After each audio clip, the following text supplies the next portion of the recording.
lección de tolerancia que Jesús enseñó a sus discípulos en Lucas 9, 55-56, y en vez de dedicar sus esfuerzos a convertir a Dios a los paganos confundían el evangelizar con someter a todos los que invocaban a Cristo a la disciplina de Roma, tanto en doctrina dogmática como en reconocimiento de autoridad clerical.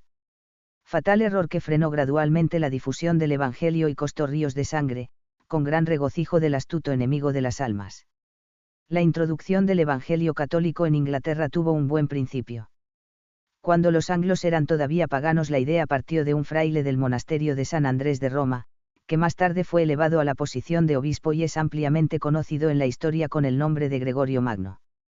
En el año 596 el ya obispo de Roma, Gregorio, mandó a su discípulo Agustín, acompañado de 30 monjes, a evangelizar a los anglos, lo que lograron con relativa facilidad, ya que Berta, la esposa del rey Ethelberto, era ya cristiana francesa y persuadió a su esposo a bautizarse juntamente con 10.000 de sus súbditos. Lo lamentable es que los misioneros de Roma, además de traer las buenas nuevas del Evangelio a los anglos, tuvieron el mayor empeño en someter a los nuevos cristianos a la obediencia del obispo romano.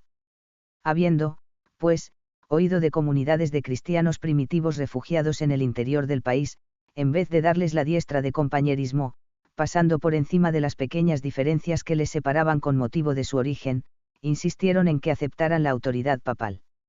Fracasados en sus esfuerzos, no impidieron, antes más bien alentaron, una guerra de conquista y sometimiento al cristianismo romano por parte de los nuevos convertidos anglos. El reino se hizo rogar, poniendo en acción las medidas más violentas. En una sola campaña murieron más de 3.000 de estos cristianos independientes de Roma. Por algunos siglos, cristianos de la misma naturaleza intransigente de los bretones de Gales, establecidos en Escocia e Irlanda, así como en diversas partes de Alemania, se negaron valerosamente a someterse a la invasión de los anglos sometidos al Papa. Este cristianismo rebelde a Roma nunca fue exterminado del todo, hasta el aparecimiento de la Reforma. De los relatos que han sido conservados acerca de las discusiones habidas entre los misioneros de Roma y los dirigentes de los cristianos británicos se desprende que no existía en estos cristianos primitivos el episcopado diocesano, daban la más rigurosa atención al estudio de las Sagradas Escrituras, estaban llenos de celo misionero y se esforzaban en extender la labor evangelística en aquellos lugares de Gran Bretaña, Francia y Alemania donde tenía éxito su obra misionera. Llevaban una vida mucho más sencilla y menos ostentosa que los misioneros enviados por el Papa de Roma y diferían de los católicos romanos en varios puntos secundarios, como por ejemplo en la fecha de celebrar la Pascua y la forma del bautismo, que practicaban por inmersión. El cristianismo en Irlanda. La entrada del cristianismo en Irlanda, llamada por los romanos Hibernie, fue más costosa y más lenta que en Inglaterra. Aunque ya había algún cristiano en Irlanda, y según Jerónimo, Pelagio mismo había venido de allí, el cristianismo no había echado profundas raíces en la isla, hasta que Dios llamó a evangelizarla a un joven de buena familia nacido en Inglaterra cuando todavía era bretona entre los años 336 y 396, llamado Patricio. Su abuelo había sido presbítero, y diácono su padre, lo cual prueba que el clero céltico de aquella época no practicaba el celibato. A los 16 años Patricio fue llevado preso a Irlanda por los piratas que asaltaron la hacienda de Calpurnio su padre, y vendido a un tal Milchu, tuvo que ir al campo como el hijo pródigo a cuidar cerdos.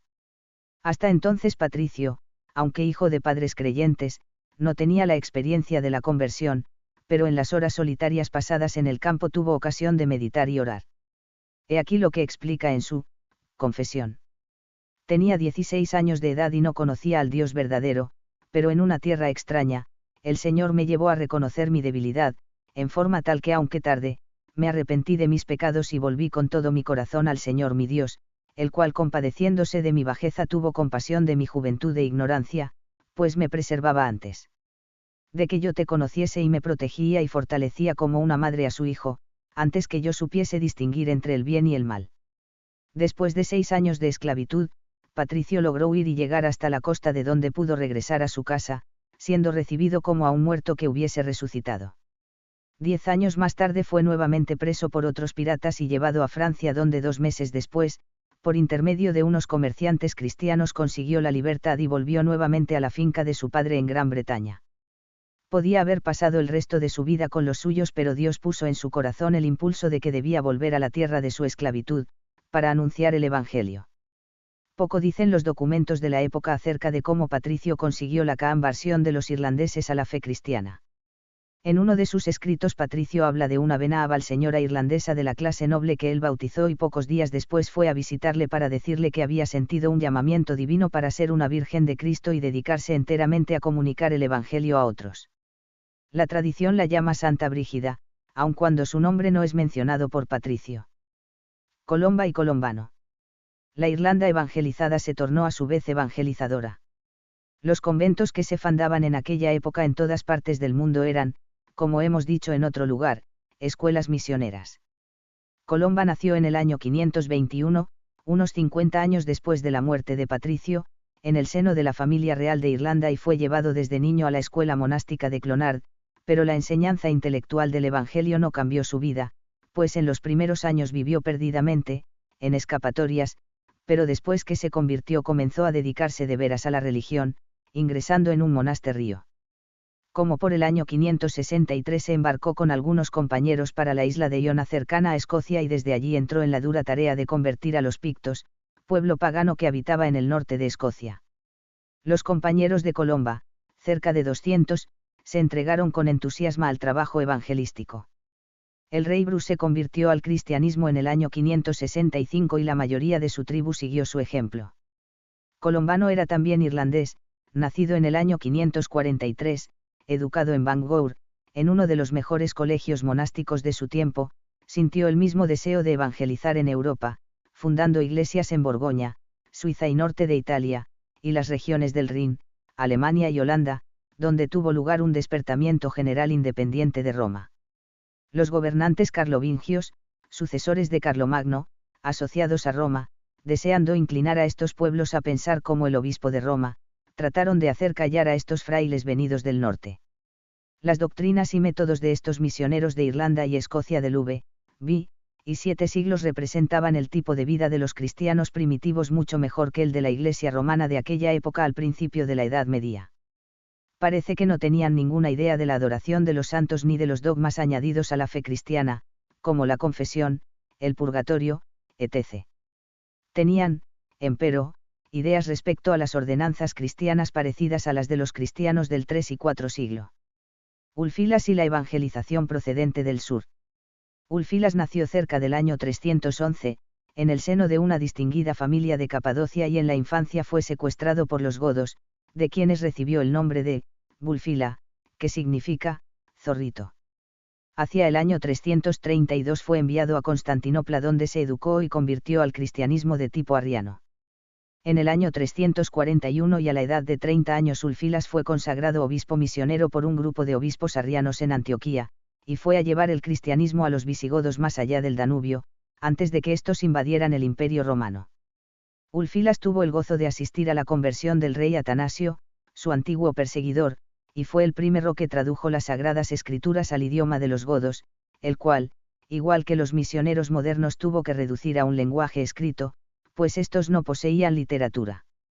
Sin duda, Ulfilas fue auxiliado por otros cristianos misioneros cuyos nombres no han quedado en la historia, pues nadie puede convertir por sí solo a una nación o una raza como sucedió con los pueblos del norte, y tras él fueron Ansgar y Bonifacio de quienes hablaremos en un próximo capítulo. 17. Los paulicianos. En el año 660, vivía cerca de la ciudad de Samosata un cristiano llamado Constantino, el cual, habiendo hospedado a un diácono que volvía de su cautividad en Siria, recibió un regalo de gran valor, sobre todo en aquellos tiempos por la escasez que de él había. Era un Nuevo Testamento. Este libro vino a ser su maestro y su regla de conducta cristiana. Constantino se enamoró especialmente de los escritos y carácter de Pablo. Por tal motivo cambió su propio nombre en el de Pablo 16 y dio el de Tito, Timoteo, Epafrodito, Silvano, Lucas, etc., a sus colaboradores, con los cuales formó una activa sociedad misionera evangélica.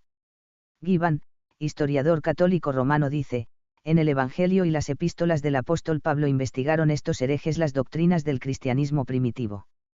Algunos historiadores han dicho que los paulicianos rechazaban el Antiguo Testamento, pero no es cierto. No lo aceptaban como regla de fe y práctica a causa del abuso que sus enemigos habían hecho de esta parte de las Sagradas Escrituras para justificar la unión de la Iglesia con el Estado, a imitación de la teocracia israelita. Ellos afirmaban, como los evangélicos de tiempos posteriores, que Cristo nos trajo una revelación superior, a la cual debemos atenernos, y que no existe vestigio alguno en el Nuevo Testamento de religión sacerdotal, ni de Iglesia del Estado. Los paulicianos, dice Gibbon, eran tan opuestos a las costumbres de los católicos como adheridos al Nuevo Testamento. Las imágenes eran para ellos, una manufactura común de un artesano mortal, sin ningún otro valor que el artístico. Las reliquias milagrosas, un montón de huesos y cenizas destituidos de vida y de virtud, o de alguna relación con las personas a las cuales eran atribuidas. La cruz verdadera y vivificadora, según el historiador católico, un pedazo de madera sólida o podrida. La Santa Eucaristía, un pedazo de pan y su sangre, un vaso de vino, solamente un símbolo de la gracia. La Madre de Jesucristo, era despojada por los paulicianos de sus honores divinos y de su perpetua virginidad. Los santos y los ángeles no eran solicitados por ellos para ejercer su oficio de mediadores. 17. Esto dice un historiador católico romano acerca de estos cristianos del siglo VII, y con ello no los identifica con los cristianos evangélicos de todos los tiempos. Los paulicianos condenaron los escritos y las opiniones de la secta de los maniqueos y se quejaron de la injusticia de que se les aplicara ese nombre tan odioso a ellos, humildes seguidores de Cristo y de San Pablo.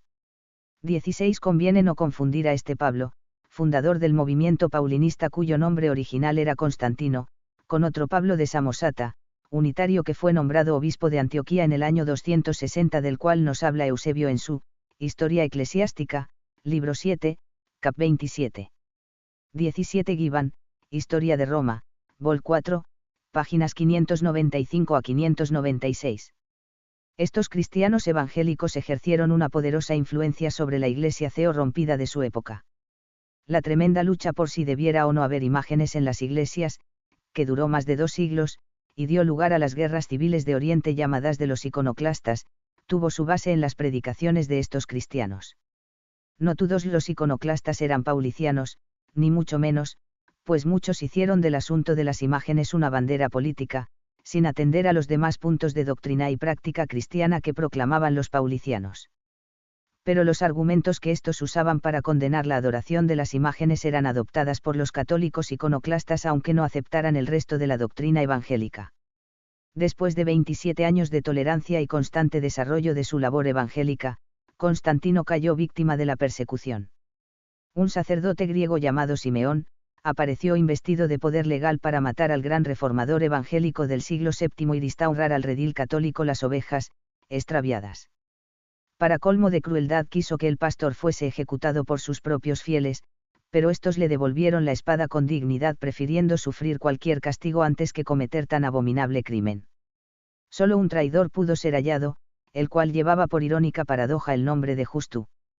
Este, temeroso por las amenazas de los enviados reales, asesinó a su pastor y denunció a otros paulicianos no conocidos por los perseguidores. Pero el ejemplo de los que fueron fieles y sobre todo del piadoso mártir Constantino, conmovió de tal manera al perseguidor Simeón que abrazó las doctrinas que había sido mandado perseguir, y cual nuevo Saulo de Tarso renunció a todos los honores y privilegios para trabajar como celoso misionero de la fe evangélica durante algunos años, después de los cuales murió mártir, al igual que aquel a quien en su ceguera había hecho quitar la vida. Los católicos romanos argumentan en contra del cristianismo evangélico posterior a la Reforma por la diversidad de sectas evangélicas que existen en el mundo, pero esta es una característica del verdadero cristianismo. Ello es debido a que, la corrupción de la verdad cristiana, obligó a ciertos hombres fieles a protestar y adherirse a la verdad a través de los tiempos. No es lo ideal, pero es lógico y humano que los que recibieron un concepto más claro del Evangelio, por medio de tales servidores de Dios, tuvieran en estima a sus ministros, y que sus enemigos les designaran con el nombre de aquellos, cuando no lo hacían ellos mismos.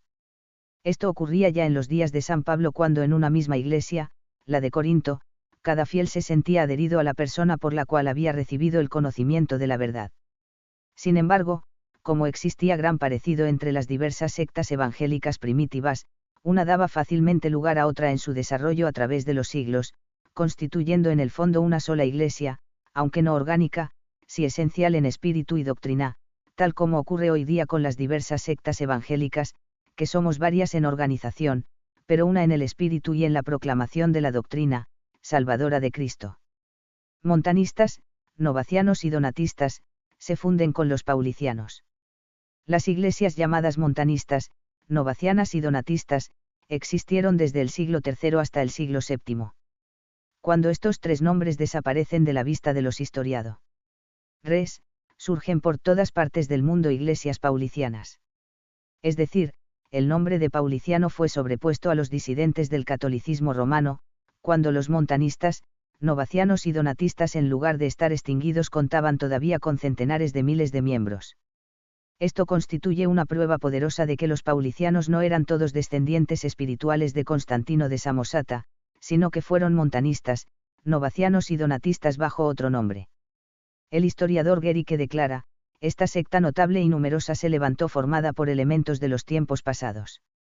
Otro historiador, Robinson, dice: cuando estos sectarios fueron obligados por la persecución de los católicos a buscar refugio en diversas partes del mundo, continuaron la propagación de sus doctrinas y fueron distinguidos por diversos nombres.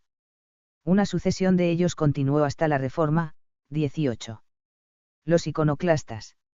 El punto culminante de las persecuciones sufridas por los paulicianos tuvo lugar durante el reinado de la emperatriz Teodora, fanática partidaria del culto de las imágenes.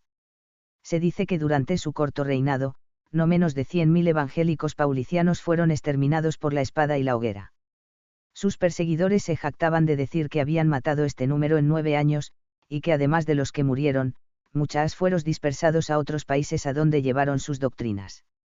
Esta dispersión de cristianos evangélicos procedentes del Oriente extendió la semilla del puro evangelio de Cristo por Bulgaria, Rumanía, Italia, Suiza, Alemania, sur de Francia y norte de España, como tendremos ocasión de ver. 18 Robinson, ICC, Regm. Pax 126 a 127. 18. El cristianismo en Rusia y Oriente. Los godos, que invadieron el sur de Europa, fueron pronto ganados por la fe cristiana, pero quedaban en el norte de Alemania y Escandinavia las tribus germanas en la oscuridad del paganismo. Irlanda, que había sido evangelizada, como hemos explicado, independientemente de Roma, contaba con un gran número de conventos que eran en realidad escuelas misioneras. Aun sus conquistadores ingleses, una vez evangelizados, cuando deseaban una buena preparación bíblica sobre el cristianismo, se trasladaban a estos conventos o escuelas, donde se empaparon del espíritu misionero. En 716 vino, mandado por el obispo de Roma, el célebre Bonifacio, apóstol de Alemania como ha sido llamado.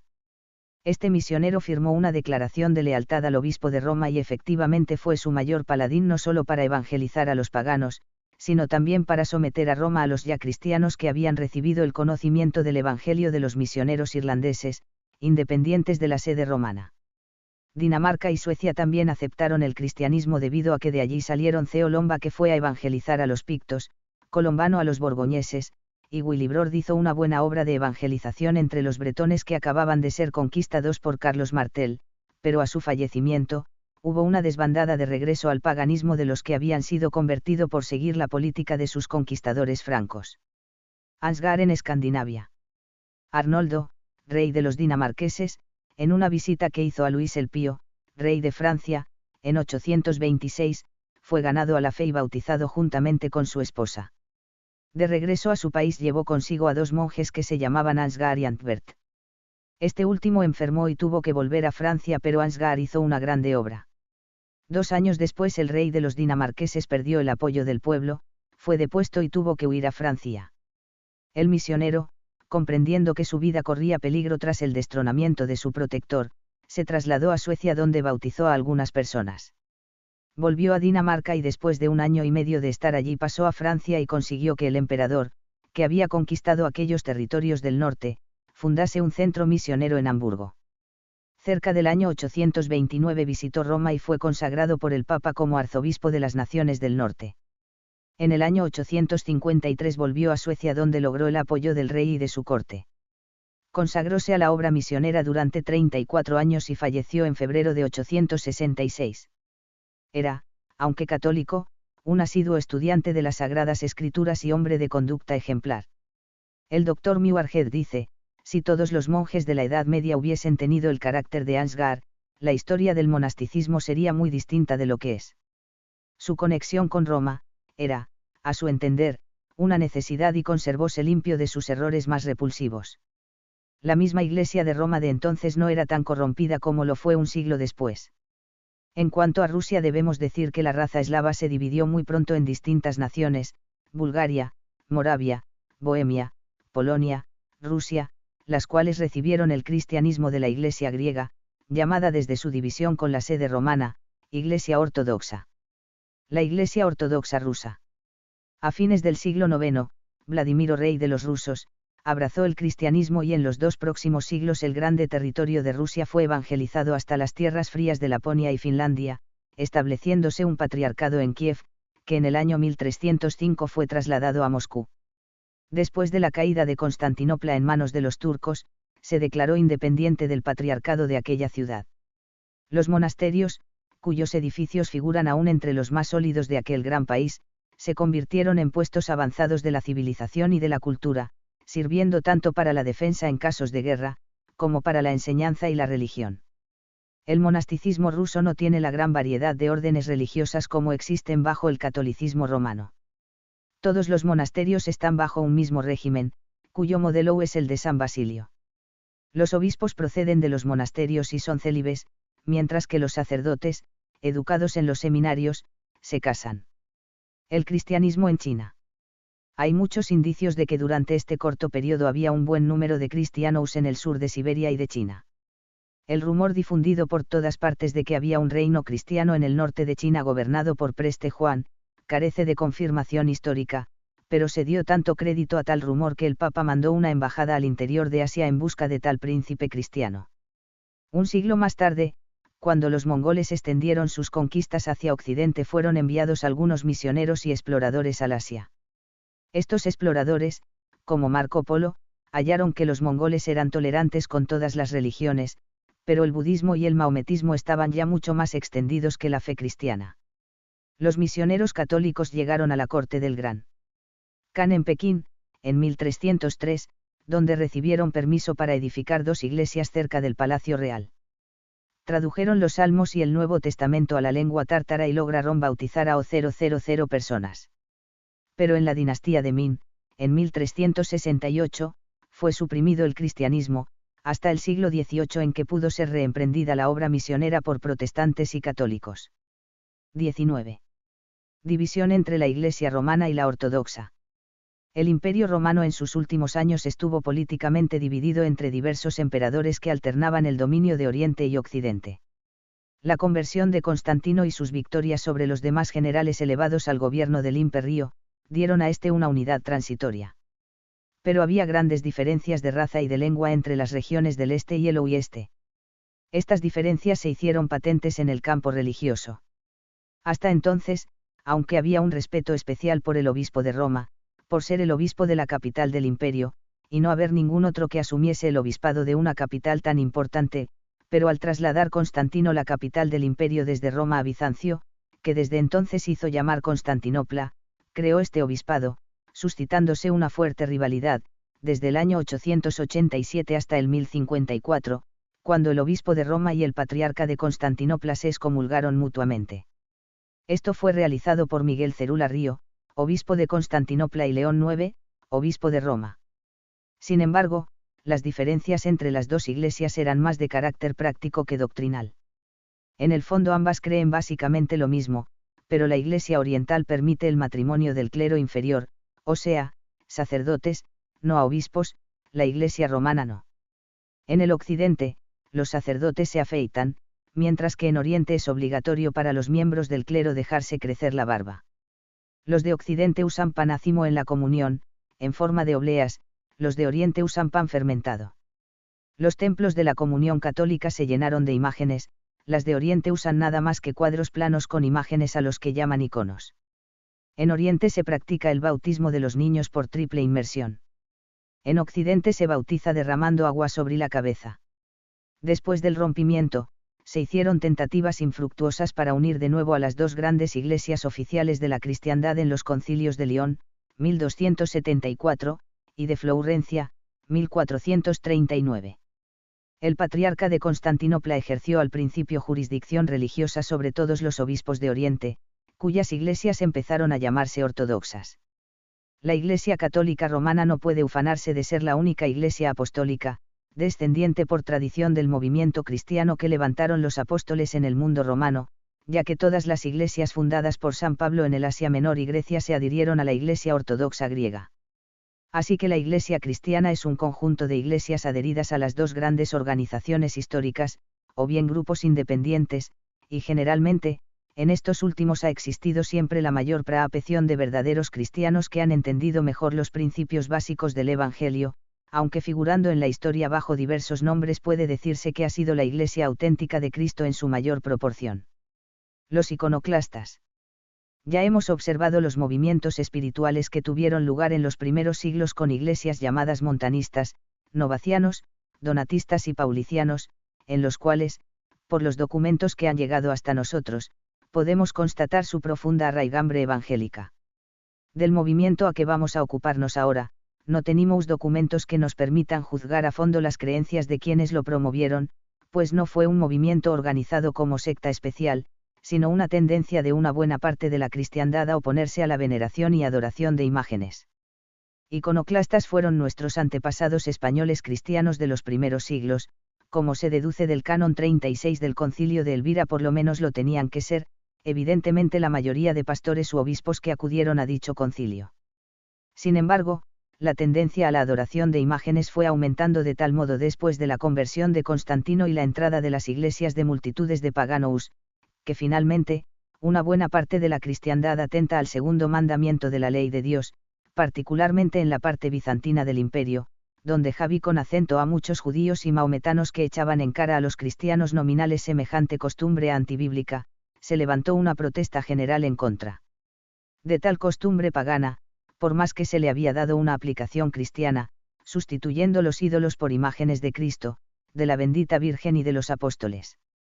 La oposición se hizo tan fuerte que llegó a ganar a temporadas a los mismos gobernantes. El emperador León, el italiano, llegó a prohibir en el año 526 la adoración de las imágenes, ordenando que fuesen retiradas de todos los templos grandes y pequeños y destruidas. Este decreto fue ejecutado violentamente con el auxilio del ejército, pero Germanio, patriarca de Constantinopla, no se sometió a la orden imperial, razón por la cual fue detenido y desterrado. Igual suerte tuvieron los monjes que persistían adorando imágenes, cuando en el año 780 Irene se hizo virtualmente emperatriz por la menor edad de su hijo, que contaba 7 años. En 787 convocó el Sínodo de Nicea que se declaró en favor de las imágenes, haciendo una sutil distinción entre el culto a las imágenes que fue llamado culto de Dulia, y el ofrecido a Dios, al que se llamó culto de Latria. Esta distinción excusatoria adoptó la Iglesia Occidental Católica Romana y los cánones del Concilio de Elvira quedaron sin efecto por orden del Pontífice romano. Oponentes a las imágenes fueron también Clemente Alejandrino, Epifanio, Orígenes, San Cipriano, San Anastasio, San Agustín y Eusebio de Cesarea, y aun el Concilio de Frankfurt, celebrado el año 794, al que concurrieron 300 obispos, mayormente españoles y franceses, derogó solemnemente las decisiones del Concilio de Nicea que se había pronunciado en favor de la veneración de imágenes. Y aun el Concilio de París, celebrado en fecha tan avanzada como en el año 824, se declaró del mismo modo contra la adoración e invocación de imágenes. En el Imperio bizantino, tras los concilios que se pronunciaron en uno u otro sentido, se desató la más fiera persecución en contra de los que no se sujetaban al acuerdo oficial, unas veces de venerar las imágenes y otras veces de destruirlas. Entre los oponentes a la veneración de imágenes se contaban los paulicianos, quienes, como hemos visto, se distinguían también de los ortodoxos y de los católicos en otros detalles de la fe cristiana. Por esto no podemos saber cuántos de los millares de mártires iconoclastas que perecieron en aquellas persecuciones eran cristianos evangélicos y cuántos eran simples iconoclastas, cuya protesta no iba más allá que el asunto de la veneración de imágenes. 20. Poderío mundano y decadencia espiritual de la Iglesia Católica. Como hemos visto anteriormente, al principio del cristianismo, eran los grupos de creyentes que se formaban en cada ciudad quienes elegían sus propios obispos, pero después que Constantino se hizo protector oficial de los cristianos, los reyes tenían que aprobar, y más tarde, asumieron la prerrogativa de nombrar a los dirigentes de las iglesias por decreto imperial. El obispo de Roma pretendía, por su parte, lo mismo y los metropolitanos, o sea, obispos de las grandes capitales, no se conformaban con ser suplantados totalmente por un obispo lejano, como el de Roma, en esta prerrogativa que se había hecho tradicional. Más tarde los metropolitanos fueron descartados por el crecimiento de autoridad y poder que fue obteniendo el obispo de Roma y entonces la pugna se agudizó entre el Papa y los emperadores, degenerando en lo que se llamó la lucha por las investiduras. A tal propósito dice el historiador católico Bulanchi. Al considerarse los reyes y señores feudales como propietarios de los obispados y abadías, encontraron muy natural explotarlos en provecho propio.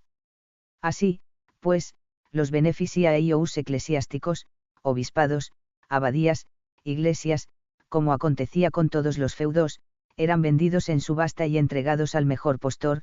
19. Carlos Martel, dio de premio a varios oficiales del ejército las mejores sedes que había en el imperio. El ensueño de muchos de aquellos audaces guerreros, era pasar los últimos años de su vida tranquilamente en alguna basílica, como obispos, y llevar la cruz alta en la diestra llena de cicatrices de los campos de batalla. Debido al prestigio de Carlomagno y los servicios que había prestado a la Iglesia, no se opuso el Papa a los nombramientos que aquel monarca hizo de obispos. Empero, sus descendientes fueron gobernantes débiles que no podían alegar servicios semejantes y aquel privilegio de los reyes degeneró en la más terrible corrupción de la Iglesia. Por otra parte, el reinado de los papas no ha sido nunca uniforme, puesto que unos han sido varones sabios que supieron apreciar las necesidades de su época, y lucharon en contra de los abusos, al paso que otros se ocuparon exclusivamente de fortalecer su autoridad. Lo mismo puede decirse respecto de su carácter. Algunos merecieron por sus virtudes el respeto de toda la Iglesia, mientras que otros fueron totalmente lo contrario y recurrieron a medios indignos, no solo para asegurar su elección, sino también durante su pontificado. Lamentable corrupción en Roma. En ningún periodo de la historia llegó empero la corrupción a tal extremo como durante la época en que dominaron el papado ciertas mujeres degradadas, es decir, del año 904 al 962 de nuestra era. El reino de Italia estaba dividido en dos partidos hostiles. El papa reinante era fuerte o débil según el éxito de los nobles a quienes patrocinaba. 19 Bulanchi, obra citada, página 276. Una mujer vil, de familia noble, llamada Marozia, manejó el papado durante 50 años. Rivalizaba con ella en genio y crímenes, su hija María. Esta última hizo sofocar en el castillo de San Angelo en el año 928 al propio pontífice, antiguo amante suyo. Inmediatamente después, colocó a su hijo Juan XI en la silla papal. Fue también en este periodo que se dio Roma el escándalo de tres papas diferentes que se disputaron el dominio de la Iglesia católica ostentando, los tres a un tiempo, las insignias del pontificado en otras tantas iglesias de la llamada Ciudad Santa. Benedicto IX en la de S. Juan, Silvestre III en la de San Pedro y Juan XX en Santa María la Maya. Apareció entonces un fraile astuto quien bajo pretexto de evitar el escándalo propuso a los tres que lo eligieran a él. La propuesta fue aceptada y lo eligieron de acuerdo, tomando el nombre de Gregorio V. Esta breve división del pontificado no fue sino un preludio de la división más larga y notoria que tuvo lugar 3 siglos después cuando Urbano V fue papa en Roma, Clemente VII en Avignon, Francia, y Benito XVII en Peñíscola, España, excomulgándose el uno al otro. Podríamos llenar página tras página, narrando, de fuentes católicas, una historia espantosa de escándalos, crímenes y lascivias de todas clases que ensombrecieron el papado durante este periodo de la Edad Media, pero preferimos no hacerlo, por razones que son fáciles de comprender ya que el objeto de este libro no es ensañarnos con ninguna de las ramas del cristianismo, sino destacar la fe y el heroísmo de aquellas personas u organizaciones, a través de los siglos, a quienes podemos considerar por sus tendencias o conducta, como cristianos evangélicos, o inclinados a la fe evangélica, aun en medio de los inevitables errores y oscuridad de que se hallaban rodeados. Pero aconsejamos al lector que desee conocer la historia del papado en este periodo, leer otras obras históricas, protestantes o católicas, ya que, ni aun estos últimos pueden disimular la terrible corrupción que se había apoderado de la Iglesia católica por todas partes en ese periodo, si bien en ningún otro sitio asumió una forma tan escandalosa como en la misma Roma. Un papa orgulloso y reformador. El papa más grande de este periodo y que más luchó para subsanar el corrupción en que había caído el papado y la Iglesia fue el monje Hildebrando, quien tomó al ascender al papado el nombre de Gregorio VII. Creemos necesario detenernos un poco en este papa, ya que aparte de sus defectos tiene algunas cosas buenas, las cuales los cristianos evangélicos, al juzgar imparcialmente la historia, no podemos dejar de apreciar. Hildebrando, era de origen humilde, hijo de un carpintero, el cual le mandó a estudiar en el monasterio de la Colonia Albertina en Roma, pasando más tarde al más notable monasterio de Cluny en Francia, donde practicaba un ascetismo riguroso. El monasterio le mandó a Roma para arreglar algunos asuntos con el peor de los papas, el infame Benedicto IX. Lo que le dio ocasión de conocer la necesidad de reforma de la Iglesia. Cuando León IX tomó el gobierno papal, llamó a Hildebrando a su lado para que le sirviera de consejero, haciéndole superior del monasterio de San Pablo. De este modo ejerció una influencia favorable para la Iglesia católica, además de reformar el mismo monasterio, restaurando la regla antigua y una disciplina severa. Cuando en 1073 Alejandro II murió, Hildebrando fue elegido papa. Sus dos grandes ideales fueron, hacer la Iglesia suprema sobre todos los poderes seculares y reformar la vida moral del clero. Se oponía a que los obispos fueran nombrados por el poder civil. Asimismo, resistió los vicios que se practicaban en los conventos y monasterios, y el concubinato del clero célibe. Desgraciadamente se oponía con igual fuerza a que los sacerdotes se casaran legítimamente, uso que persistía aún en esta época a pesar de los decretos de varios papas de siglos pasados en favor del celibato.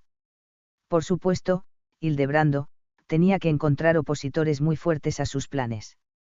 Cada obispo que había comprado su título, mientras temblaba ante Hildebrando, secretamente buscaba cómo arruinarlo, asimismo cada monje o sacerdote libertino. Por otra parte, le ayudaba la mentalidad supersticiosa de su tiempo. La creencia en el poder de las llaves era muy viva. Todos pensaban que el Papa podía mandar sus almas al infierno. Este hecho, unido a la energía y visión de Hildebrando, explica cómo él solo pudo establecer su poder sobre toda Europa. Entre las luchas que este Papa tuvo que sostener, la más novelesca fue la que tuvo lugar con Enrique IV, emperador de Alemania. Este reunió un concilio en Worms en 1075, el cual declaró que Hildebrando era un monje apóstata que se había apoderado del papado contra la ley. La respuesta de Hildebrando fue un decreto destronando a Enrique, librando su pueblo del voto de obediencia a él y llamando a los príncipes cristianos a unirse contra el emperador.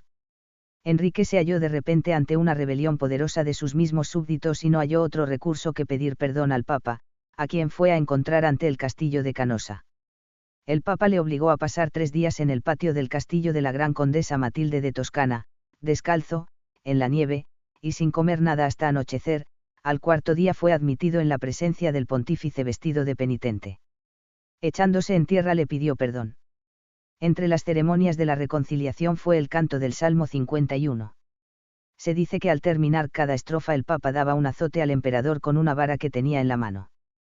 Después de la absolución hizo preparativos para celebrar la Eucaristía y propuso a Enrique que la tomaran juntos, bajo la condición de que, el inocente en la pasada contienda sería limpiado de los crímenes falsamente imputados contra él, mientras el culpable moriría en el acto.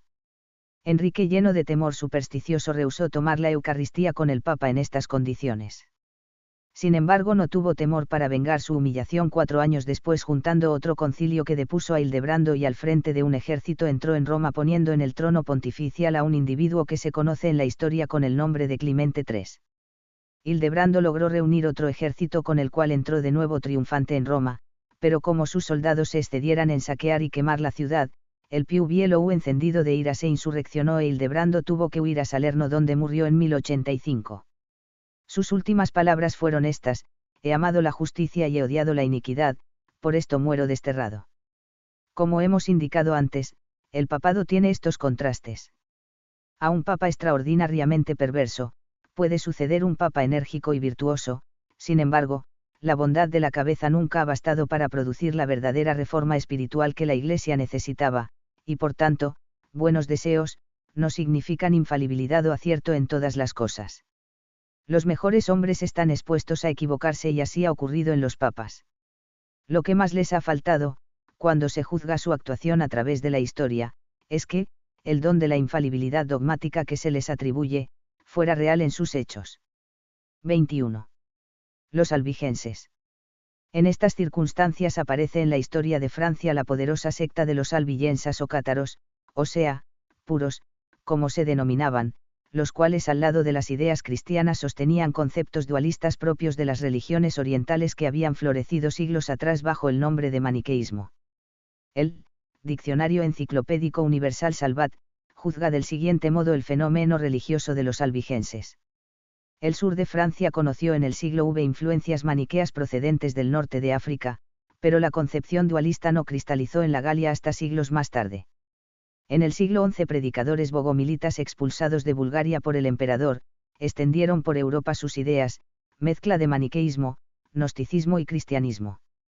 En Occidente la confluencia de espiritualidad bogomilita y cristiana dio lugar al catarismo, que arraigó predominantemente en Provenza y Languedoc. El hecho de que el catarismo se asentara con sorprendente rapidez en esta área tradicionalmente católica, fue debido, entre otras causas, a una cierta predisposición espiritual de los pobladores del sur de Francia a toda innovación, mentalidad abierta, originada por el extraordinario desarrollo del país.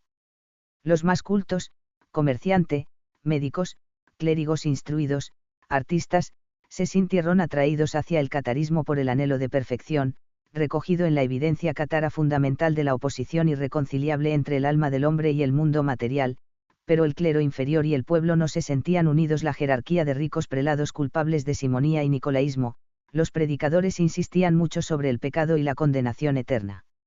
Las altas autoridades eclesiásticas prohibían la traducción de los evangelios a las lenguas nacionales, en cambio la predicación del evangelio de los albigenses en lengua popular eran en general de un nivel culto y elevado, frecuentemente superior al de los predicadores católicos.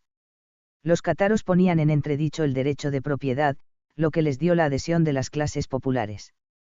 Por otra parte los nobles, que pugnaban para anular la influencia política y económica de monasterios y prelados, les protegieron. Desde su mismo principio los albigenses estuvieron divididos en diversos partidos, desde los dualistas moderados que incorporaban numerosos elementos cristianos, a la de los dualistas radicales, entre los que predominaban los elementos maniqueos y anticristianos. Inocencio III decidió emplear toda la fuerza para aniquilar a estos sectarios y convocó toda la nobleza del norte de Francia y de Alemania a la lucha contra los albigenses. Esta maniobra político-religiosa planteaba un difícil problema a la corte catalana o aragonesa, ya que el vizconde de Carcasona y el conde de Foix eran vasallos del rey catalano-aragonés. 20. Véase, Diccionario Enciclopédico, Salvat Universal, Art. Albicenses tomo I, página 383. Hasta aquí el juicio de la Enciclopedia Salvat, de carácter secular y más bien inclinado al catolicismo romano, como todas las principales editoriales de España. Por otra parte, el Dr. H. Muirhead, pastor y profesor evangélico bautista, declara: algunos historiadores tratan el origen de los albigenses como habiendo provenido de los paulicianos, en tanto otros afirman que se hallaban en el sur de Francia desde los primeros días del cristianismo. Sea cual fuere el origen, es un hecho histórico que diversos grupos, unos más y otros menos evangélicos, florecieron en el sur de Francia desde principios del siglo XII en adelante. Infelizmente, los escritores católicos incluyen bajo el nombre de albigenses a todos los que en esta época protestaron del dominio papal, dándoles dicho nombre. De esto nace mucha confusión. Es como si se diese el nombre de evangélicos a todos los que en un país combaten las pretensiones de la jerarquía católica de unir la Iglesia al Estado. En este grupo figurarían muchos credos, tales como los espiritistas, positivistas, teósofos, etc., que no tienen ninguna pretensión de ser considerados como evangélicos. Casi la única cosa que tienen en común con los de la fe evangélica es que no son católicos. Roma odiaba a todos los que no rezaban conforme a su cartilla y se levantó en contra de todos los, para ella, herejes. Al estudiar los grupos disidentes medievales, no evangélicos antes afiliados a las viernesjas herejías sobrevivientes, recordemos que las informaciones históricas que tenemos proceden casi totalmente de sus inflexibles opositores. Si poseyésemos la historia verídica es muy posible que nuestra evaluación fuera más favorable. El historiador Alfonso Torres de Castilla cuenta el acontecimiento histórico de la eliminación de los albigenses en Europa, con las siguientes palabras: al llamado del Papa los frailes de más de 1000 conventos se desparramaron por Francia, Alemania e Italia, llamando a nobles y plebeyos a las armas. Se concedía a todos los que se alistaban para combatir a los herejes remisión de todos los pecados, desde el nacimiento del cruzado y ta autorización de no pagar interés de ninguna deuda mientras durase la empresa. Se juntó un ejército formidable que durante 20 años desoló el mediodía de Francia. Al llegar a las inmediaciones de Béziers, los jefes militares mandaron al antiguo obispo de aquella ciudad para parlamentar. El obispo reunió a los habitantes en la catedral y les presentó el gran peligro que se harían, exhortándoles a que se rindieran al legado del Papa y a su ejército, ya que éste se conformaba con la simple condición de que entregasen a los herejes, que él conocía muy bien, y cuyos nombres tenía escritos, pero, cosa extraordinaria en aquellos tiempos de intolerancia. El pueblo católico tuvo el gesto noble y cristiano de rehusar semejante condición, declarando que primero se comerían sus hijos antes que entregar a la muerte a personas que no habían cometido otro delito que el de entender y explicar el Nuevo Testamento de otra manera que como el obispo y los sacerdotes lo explicaban. El legado papal, al conocer esta respuesta, juró que no dejaría en Béziers piedra sobre piedra y que no haría gracia a ninguno de sus habitantes, católico o hereje. Y así fue.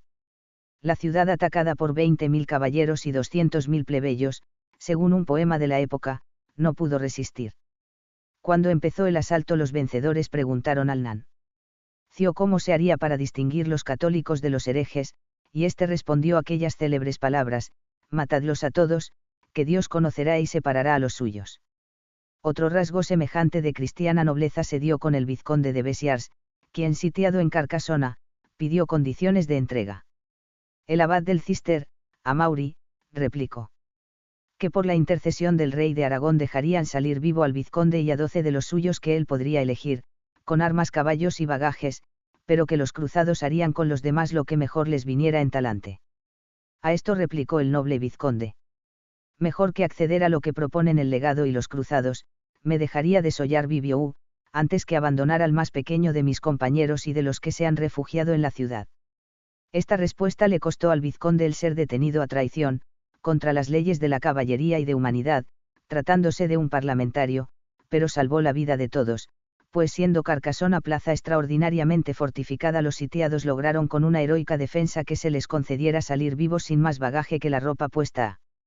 Este extraordinario aprecio por los herejes albigenses, de parte del pueblo católico que les rodeaba, habla altamente en su favor, apoyando el supuesto de que eran evangélicos, más que maniqueos, a pesar de todo lo que dijeran sus enemigos y opositores, que no podían comprender ni juzgar rectamente el espíritu evangélico.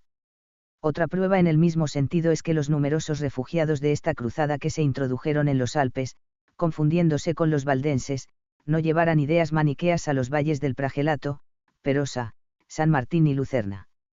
O, si las traían, no las propalaron, sino que se adaptaron pronta y perfectamente a aquella fe tan netamente evangélica que revelan los documentos de los antiguos valdenses.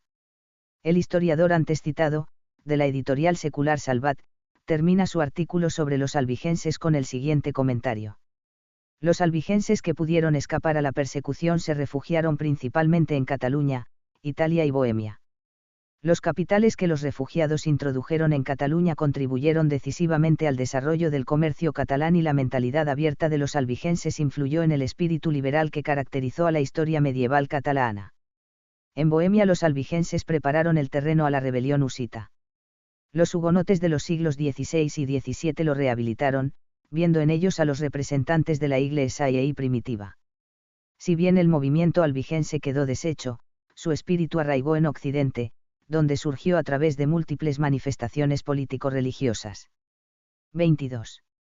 Las cruzadas. Las cruzadas son las expediciones que emprendió la cristiandad para libertar los santos lugares de la dominación de los musulmanes. La palabra, cruzada, proviene de que los que tomaban parte en tales expediciones llevaban una pequeña cruz de tela roja en el hombro derecho. Los musulmanes no se oponían a las numerosas peregrinas aíans que de todas partes de Europa iban a visitar los lugares santos, pero cuando Palestina cayó en poder de los turcos, vino a ser peligroso para los cristianos intentar la peregrinación a Tierra Santa. Aparte del propósito de hacer posible esta expansión de carácter sentimental o más o menos espiritual, había otros motivos como el de abrir paso a las relaciones comerciales entre Europa y el Oriente, y sobre todo el espíritu de aventura que animaba a las turbas de los señores feudales. Hubo 7 cruzadas. La primera fue la que predicó Urbano II en el concilio de Clermont-Ferrand el 28 de noviembre de 1095. La invitación fue aceptada por todos los oyentes que unánimemente gritaron: Dios lo quiere, Dios lo quiere. Urbano II concedió una indulgencia plenaria a los que tomasen parte en la cruzada, asegurándoles la remisión de todos los pecados, y la salvación eterna a los que muriesen en aquella guerra. Para que fuese más fácil el abastecimiento del inmenso ejército, la cruzada se dividió en 4 ejércitos que emprendieron la marcha por 4 itinerarios distintos. Los franceses del norte y los alemanes, a las órdenes de Godofredo de Bouillon, pasaron por Alemania y Hungría, otros fueron por mar y todos se reunieron en Constantinopla en el año 1096. El emperador de Oriente, Alejo Comneno, se espantó ante la inmensa multitud que había de alimentar, pero unidos los 4 ejércitos conquistaron primero Edesa y Antioquía, 1098, y por fin llegaron a Jerusalén, en cuya ciudad entraron el viernes 15 de julio de 1099. De los 600.000 hombres que contaba la expedición en el momento de la salida, quedaban entonces escasamente unos 40.000 completamente extenuados, por los sufrimientos que habían experimentado. Quisieron nombrar a Godofredo rey del Estado latino, pero Godofredo no consintió llevar corona de oro en donde Jesucristo la había llevado de espinas y rehusó el título de rey, llamándose simplemente defensor del Santo Sepulcro. Un año después, moría víctima de la peste, de modo que el verdadero fundador del reino de Jerusalén fue Balduino, su hermano y sucesor, 1100 a 1118. La segunda cruzada se promovió con motivo de la pérdida de Edesa, 1194, que comprometía la seguridad de los cruzados en Antioquía y Jerusalén. Esta segunda cruzada resultó un fracaso por la división entre los ejércitos francés y alemán, así que los cruzados regresaron a su país sin haber logrado nada.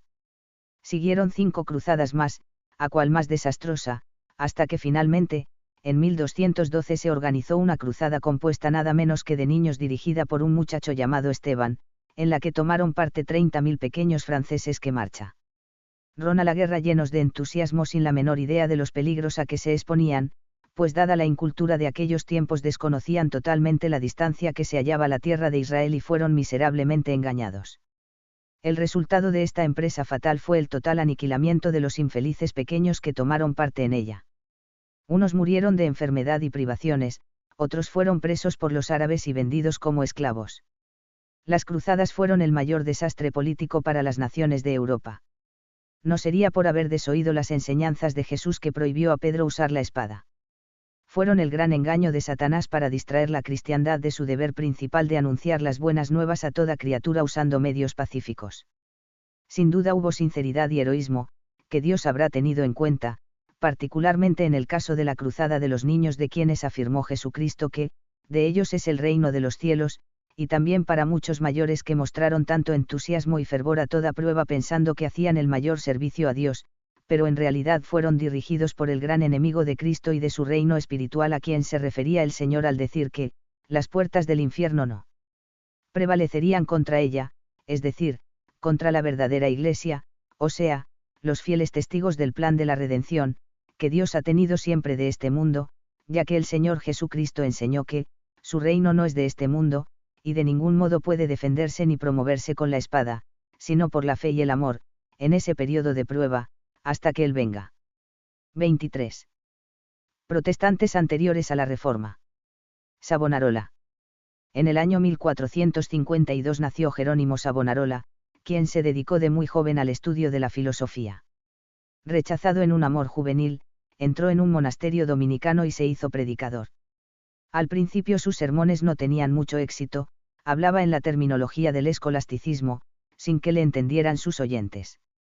Pero dejó la teología por la religión, y Aristóteles por la Biblia. Lentamente creció en el poder de expresarse y de conmover a sus oyentes. A la edad de 28 años ingresó en el monasterio de S. Marcos, de Florencia, famoso por sus antigüedades y el rigor de su disciplina. Florencia entonces, aunque república de nombre, obedecía a Lorenzo de Médicis, Ceomo, un dictador. Este usaba los fondos del Estado para sus extravagancias privadas y vivía una vida depravada. Savonarola se sublevó contra la corrupción pontificia de sus días.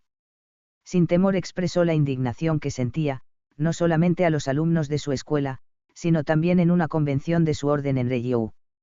En esta asamblea y en predicaciones que hizo en varios pueblos de Italia por ese tiempo, afirmó que la Iglesia iba a ser castigada y regenerada. En todas partes fue saludado por inmensos auditorios y durante la Cuaresma de 1491 sus predicaciones fueron trasladadas a la Catedral de Florencia por ser la iglesia del convento demasiado pequeña para los que querían oírle. No se limitó a exponer la corrupción del clero, lanzó también sus anatemas contra la tiranía de Lorenzo de Médicis. Este, esperando cambiar el ánimo del predicador por su presencia, asistió a las predicaciones y mandó grandes cantidades de dinero al monasterio del cual Savonarola había sido nombrado abad. El dinero fue recibido y distribuido entre los pobres y Lorenzo recibió una contestación que decía: un perro fiel no deja de ladrar en defensa de su amo porque le echen un hueso. Savonarola continuó sus predicaciones y profetizó en el púlpito y en presencia del mismo Lorenzo que el rey de Nápoles y el papa iban a morir dentro de poco por sus pecados. Y en verdad, al poco tiempo el magnífico se encontraba moribundo. Al encontrarse cerca de la muerte, llamó a un sacerdote y recibió la absolución, pero su alma seguía atormentada. Recordando la sinceridad de Savonarola pensó que la absolución de valdría más que la del sacerdote que le había absuelto y lo mandó llamar. El fiel sacerdote le dijo que eran 3 las condiciones de su salvación. Primera, fe en la misericordia de Dios en Cristo. La tengo, contestó el magnífico. Segunda, le dijo Savonarola, devuelve el dinero mal adquirido y encarga a tus hijos hacer lo mismo. Lorenzo no esperaba condición tan dura, pero prometió cumplirla. Y ahora, exclamó Savonarola levantándose sobre el moribundo, tienes que restaurar sus libertades al pueblo de Florencia. Lorenzo, al oír esto volvió la espalda sin dar respuesta, y poco después murió, rebelde hasta el fin. 3 meses después, el Papa Inocencio VIII murió también. La muerte de estos 2 personajes, inmediata a la profecía de Savonarola, elevó mucho su fama en la opinión popular. El sucesor de Lorenzo fue Pedro de Médicis, el cual quedó destronado por una revolución popular, constituyéndose una república en la que Savonarola tuvo una parte impetente como consejero. Se estableció una verdadera democracia en conformidad con la moral cristiana más estricta. Su programa incluía 4 puntos. 1. Predicar el temor de Dios y la reforma de las costumbres. 2. Poner el bien público en preferencia sobre cualquier interés particular. 3. Perdonar a todos los enemigos del gobierno anterior. 4. Hacer que el pueblo entero eligiera sus magistrados y formara sus leyes. Savonarola pudo ver realizadas todas estas reformas sin verter una sola gota de sangre. El pueblo entero estaba conmovido de amor al bien y a la justicia por la elocuencia de este insigne predicador. Las mujeres dejaban sus joyas y vestidos lujosos. Jóvenes que habían sido esclavos de nefastos vicios se transformaron en hombres piadosos. Se oían himnos en las calles en lugar de los cantos obscenos de tiempos anteriores, y se veían en las tiendas y plazas a las gentes en corro, en sus ratos desocupados, leyendo y oyendo leer las sagradas escrituras o los sermones de Savonarola. Banqueros y comerciantes devolvían sus ganancias ilícitas y todos asistían con frecuencia a las iglesias. Esta reforma de costumbres llegó a su colmo en los días de Carnestolendas de 1497 cuando, siguiendo los consejos de Savonarola, en lugar de los jolgorios acostumbrados en este tiempo se hizo un montón en la plaza central de Florencia de objetos de vanidad. Allí se juntaron máscaras, vestidos de carnaval, pelucas, postizos, libros o hubiesen-ous, etc., y al canto de himnos piadosos quemaron todo aquello. Pero el nuevo gobierno tuvo sus dificultades. En la misma Florencia había 3 partidos. Los Piagnone, o sea, los convertidos por las predicaciones del gran servidor de Dios, que favorecían a Savonarola y a la República; el partido político opuesto, los Vigí, que deseaba el regreso de Pedro de Médicis; y otro partido que, más que por convicción política, por su falta de piedad religiosa, resistía el puritanismo de Savonarola y deseaba el libertinaje de antes, era el de los Arrabbiati. También los príncipes de los demás estados italianos, viendo un peligro para ellos mismos en la ejemplar República Florentina, trataban de hacer regresar a Pedro de Médicis. El mismo Papa tomó parte en estas conspiraciones, prohibiendo a Savonarola el predicar. Savonarola obedeció por un tiempo, dedicándose a escribir libros y tratados. Su obra literaria es considerable. Escribió sobre filosofía, sin quedar atrás de los mejores pensadores de la época.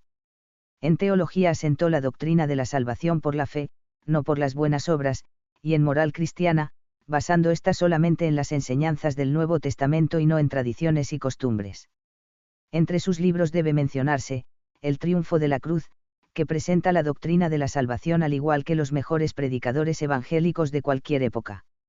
A repetidos ruegos de los ciudadanos de Florencia se consiguió el permiso del Papa para que Savonarola predicase en la Cuaresma, y pensando cohecharle le ofreció, junto con el permiso, el birrete de cardenal.